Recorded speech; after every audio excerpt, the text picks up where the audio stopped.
मान्यवर मैं बताता हूं कैसे इनके आका मारे गए, वो भी नाम के साथ बताता हूं, जगह के साथ बताता हूं, घंटे मिनट और सेकंड के साथ बताता हूं।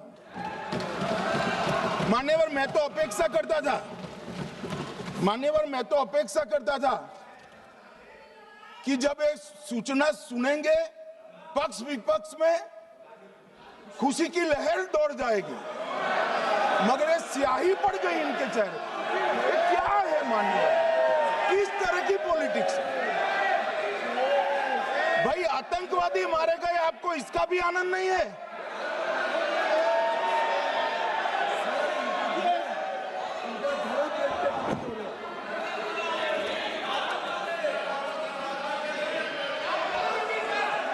अखिलेश जी बैठ जाइए, मेरा पूरा जवाब सुनिए, आपका सब जवाब आ जाएगा।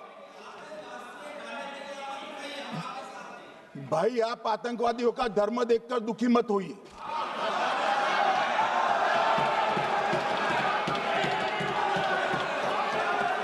अखिलेश बैठ जाइए यार।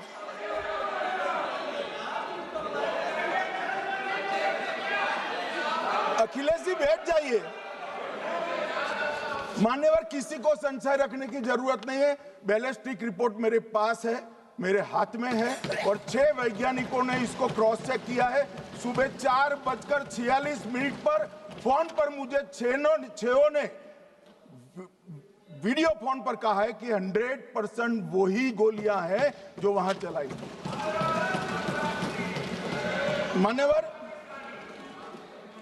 ये हमारे देश की सेना, सीआरपीएफ और जम्मू कश्मीर पुलिस, ये तीनों का एक साझा बहुत बड़ा कामयाबी है, जिस पर 140 करोड़ को नाज होना चाहिए, देश की जनता को नाज।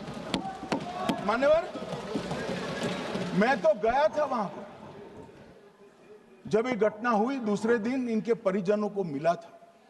6 दिन की शादी वाली बच्ची विधवा होकर मेरे सामने खड़ी थी। आज तक मैं वो दृश्य नहीं भूल सकता। मगर आज सारे परिजनों को मैं कहना चाहता हूं कि मोदी जी ने ऑपरेशन सिंदूर से भेजने वालों को भी मारा, और हमारे सुरक्षा बलों ने जिनको भेजा था उनको भी मारा, और एक ऐसा सबक सिखाया है कि आने वाले कई दिनों तक कोई ऐसी हिम्मत नहीं कर पाएगा। मान्यवर मैं थोड़ा एनआईए की जांच के बारे में भी बताना चाहूंगा। मान्यवर जिस दिन लश्कर-ए-तोयबा ने और इसके आउटफिट टीआरएफ ने इसकी जिम्मेदारी ली, उसी दिन हमने तय कर लिया था कि ये जांच एनआईए को सौंप दी जाएगी, क्योंकि एनआईए आतंकवाद के केसों की जांच के लिए, वैज्ञानिक तरीके से जांच करने के लिए और सजा कराने के लिए महारत हासिल की हुई विश्व मान्य एजेंसी है, जिसका सजा कराने का दर 96% से ज्यादा है। मान्यवर हमने तुरंत ही इसकी जांच एनआईए को दे दी। हमने पूरी व्यवस्था की, सेना, बीएसएफ, सीआरपीएफ और जम्मू कश्मीर पुलिस ने, कि लोग देश छोड़कर भाग न जाए। और मान्यवर इसकी जांच की शुरुआत हुई। एक थकाने वाली बहुत लंबी जांच हुई है। जांच के दौरान मृतक के परिजन जो साथ में थे, उनको सभी को चर्चा किए गया। पर्यटकों, खच्चर वालों, पोनी वालों, फोटोग्राफर, कर्मचारियों, विभिन्न दुकान में काम करने वाले लोगों, कुल मिलाकर 1055 लोगों की लंबी 3000 घंटे से ज्यादा पूछताछ इंफॉर्मेशन के लिए की गई, और इस सबको वीडियो पर रिकॉर्ड कर दिया गया। और बाद में इसके आधार पर स्केच बनाया गया, और ढूंढते 22/6/25 को एक बशीर की पहचान की गई और परवेज की पहचान की गई, जिन्होंने आतंकवादी घटना के अगले दिन आतंकवादियों को शरण दी थी। उनको अपने ढोक में रखा था। वो दोनों को गिरफ्तार कर लिया गया, अब वो हमारी कस्टडी में है। दोनों गिरफ्तार अपराधियों ने खुलासा किया कि 21/4/25 की रात को 8 बजे 3 आतंकवादी बेसरन से लगभग 2 किलोमीटर दूर स्थित परवेज ढोक में आए थे। आतंकवादियों के पास AK-47 और M9 कार्बाइन थी। जो 2 आतंकवादियों ने काली पोशाक पहनी थी और एक ने छद्म वेश किया था। खाना खाया, चाय पी और ढोक से निकलते वक्त कुछ खाना, नमक, मिर्च और मसाले लेकर वो चले गए।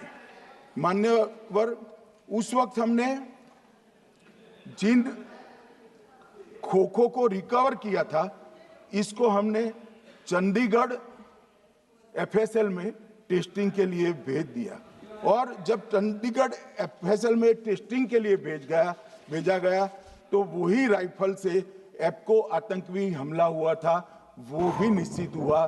तो आज इसके साथ साथ दूसरे एप्को आतंकी हत्या को अंजाम देने वाले आतंकियों का भी इसके साथ ही समाप्ति हुई है, उनको मार दिया गया है। मान्यवर, और इसके बाद में स्केच बनाया गया। गिरफ्तार किए गए दोनों आरोपियों की माता जो थी, इन्होंने ये तीनों आतंकियों के मृतदेहों को पहचान लिया है। दोनों आतंकवादी घटना में साथ लेने वाले उनके साथियों ने भी पहचान लिया है और अब उसकी FSL की पुष्टि भी आज सुबह 4 बजे हो गई थी। अब मैं जांच का पूरा ब्यौरा बताना चाहता हूं। मान्यवर, ये हमले में 3 पाकिस्तानी आतंकवादी थे। हमले में 2 AK-47 और 1 M9 कार्बाइन का प्रयोग किया गया था और अब जो पकड़े गए हैं, इसके सुलेमान के कारण एप्को का मामला भी आज रिजॉल्व हो रहा है और आतंकवादियों को पनाह देने वाले 2 स्थानीय लोगों को भी इस केस में पकड़ लिया गया है। अब मान्यवर, कल पूछते थे कहां से आए, कहां गए, किसकी जिम्मेदारी है। भाई, जिम्मेदारी हमारी ही है, हम सरकार में हैं, हमारी ही जिम्मेदारी है। मगर मैं पूछता हूं, जब आप सरकार में थे तब क्या क्या हुआ था, इसकी जिम्मेदारी किसकी थी और क्यों निर्वहन नहीं किया, वो भी बाद में पूछूंगा। जरा धीरज से सुनना। मगर मान्यवर, मुझे एक बड़ा दुख हुआ। कल इस देश के पूर्व गृह मंत्री चिदंबरम जी ने सवाल उठाया कि क्या प्रूफ है कि ये आतंकवादी पाकिस्तान से आए, और मान्यवर कब उठाया, जब संसद में चर्चा होने वाली थी। क्या कहना चाहते हैं चिदंबरम साहब, किसको बचाना चाहते हैं? पाकिस्तान को बचाकर आपको क्या मिलेगा? वो ये कह रहे हैं कि और क्या है, मत जवाब दो।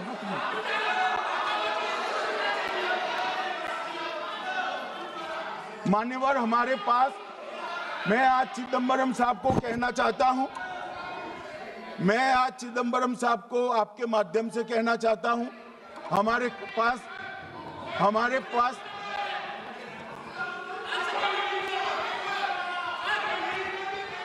मान्यवर, हमारे पास प्रूफ है, वो भी मैं सदन के सामने रखना चाहता हूं कि तीनों पाकिस्तानी थे।